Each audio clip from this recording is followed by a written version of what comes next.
night they presently made a hole through which they could, with great difficulty, push a very slender needle, and out of this the Princess looked at the daylight for the first time. She was so dazzled and delighted by what she saw, that there she stayed, never taking her eyes away from the peephole for a single minute, until presently the ambassador's procession appeared in sight.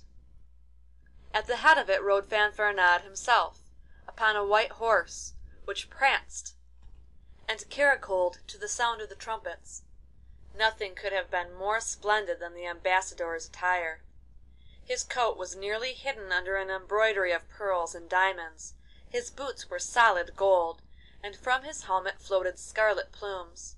At the sight of him the Princess lost her wits entirely, and determined that Fanfaronade and nobody else would she marry. "It is quite impossible," she said, "that his master should be half as handsome and delightful. I am not ambitious, and having spent all my life in this tedious tower, anything, even a house in the country, will seem a delightful change. I am sure that bread and water shared with Fanfaronade will please me far better than roast chicken and sweetmeats with anybody else." And so she went on talking, until her waiting women wondered where she got it all from. But when they tried to stop her, and represented that her high rank made it perfectly impossible that she should do any such thing, she would not listen, and ordered them to be silent. As soon as the ambassador arrived at the palace, the Queen started to fetch her daughter. All the streets were spread with carpets, and the windows were full of ladies who were waiting to see the Princess, and carried baskets of flowers and sweetmeats to shower upon her as she passed. They had hardly begun to get the Princess ready when a dwarf arrived, mounted upon an elephant. He came from the 5 fairies, and brought for the Princess a crown, a sceptre, and a robe of golden brocade, with a petticoat marvellously embroidered with butterflies' wings.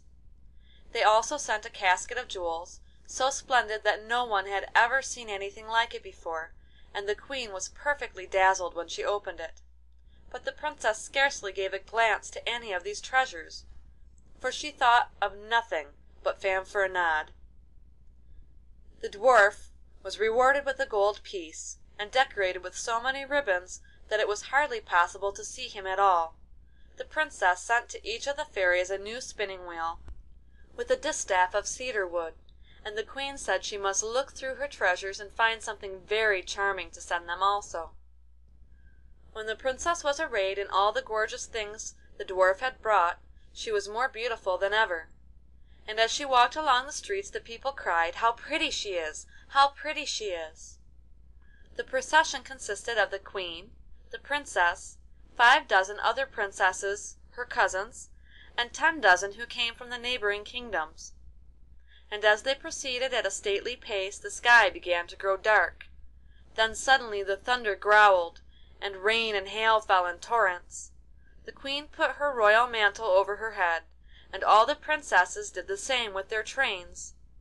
Mayblossom was just about to follow their example when a terrific croaking, as of an immense army of crows, rooks, ravens, screech owls, and all birds of ill omen was heard, and at the same instant a huge owl skimmed up to the Princess and threw over her a scarf woven of spiders' webs and embroidered with bats' wings. And then peals of mocking laughter rang through the air, and they guessed that this was another of the Fairy Carabosse's unpleasant jokes. The Queen was terrified at such an evil omen, and tried to pull the black scarf from the Princess's shoulders, but it really seemed as if it must be nailed on, it clung so closely. "Ah!" cried the Queen, "can nothing appease this enemy of ours? What good was it that I sent her more than 50 pounds of sweetmeats, and as much again of the best sugar, not to mention 2 Westphalia hams? She is as angry as ever." While she lamented in this way, and everybody was as wet as if they had been dragged through a river, the Princess still thought of nothing but the ambassador, and just at this moment he appeared before her with the King, and there was a great blowing of trumpets, and all the people shouted louder than ever. Fanfaronade was not generally at a loss for something to say, but when he saw the Princess She was so much more beautiful and majestic than he had expected that he could only stammer out a few words, and entirely forgot the harangue which he had been learning for months, and knew well enough to have repeated it in his sleep. To gain time to remember at least part of it, he made several low bows to the Princess, who on her side dropped half a dozen curtsies without stopping to think, and then said, to relieve his evident embarrassment: "Sir Ambassador, I'm sure that everything you intend to say is charming, since it is you who mean to say it, but let us make haste into the palace, as it is pouring cats and dogs, and the wicked Fairy Carabosse will be amused to see us all stand dripping here. When we are once under shelter we can laugh at her." Upon this the ambassador found his tongue, and replied gallantly that the Fairy had evidently foreseen the flames that would be kindled by the bright eyes of the Princess, and had sent this deluge to extinguish them. Then he offered his hand to conduct the Princess, and she said softly: "As you could not possibly guess how much I like you, Sir Fanfaronade, I am obliged to tell you plainly that, since I saw you enter the town on your beautiful prancing horse, I have been sorry that you came to speak for another instead of for yourself.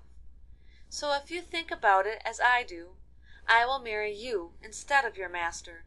Of course I know you are not a prince, but I shall be just as fond of you as if you were, and we can go and live in some cozy little corner of the world, and be as happy as the days are long." The ambassador thought he must be dreaming, and could hardly believe what the lovely Princess said. He dared not answer, but only squeezed the Princess's hand until he really hurt her little finger, but she did not cry out. When they reached the palace, the King kissed his daughter on both cheeks, and said: "My little lambkin, are you willing to marry the great King Merlin's son? For this ambassador has come on his behalf to fetch you." "If you please, sire," said the Princess, dropping a curtsy. "I consent also," said the Queen, "so let the banquet be prepared."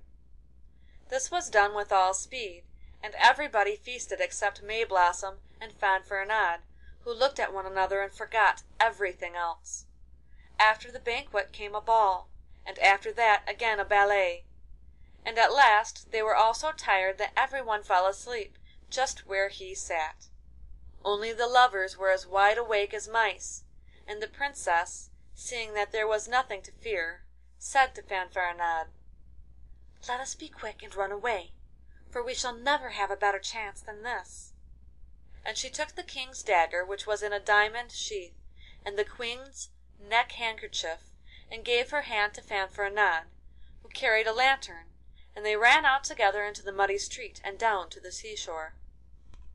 Here they got into a little boat in which the poor old boatman was sleeping, and when he woke up and saw the lovely Princess, with all her diamonds and her spider's web scarf, he did not know what to think, and obeyed her instantly when she commanded him to set out.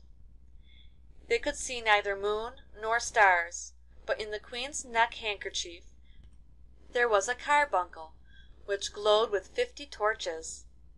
Fanfaronade asked the Princess where she would like to go, but she only answered that she did not care where she went as long as he was with her. "But, Princess," said he, "I dare not take you back to King Merlin's court. He would think hanging too good for me." "Oh, in that case," she answered, "we better go to Squirrel Island. It is lonely enough and too far off for anyone to follow us there." So she ordered the old boatman to steer for Squirrel Island. Meanwhile the day was breaking, and the King and Queen and all the courtiers began to wake up and rub their eyes, and think it was time to finish the preparations for the wedding, and the Queen asked for her neck handkerchief, that she might look smart. Then there was a scurrying hither and thither, and a hunting everywhere. They looked into every place, from the wardrobes to the stoves, and the Queen herself ran about from the garret to the cellar, but the handkerchief was nowhere to be found. By this time the King had missed his dagger, and the search began all over again. They opened boxes and chests of which the keys had been lost for 100 years, and found numbers of curious things, but not the dagger, and the King tore his beard,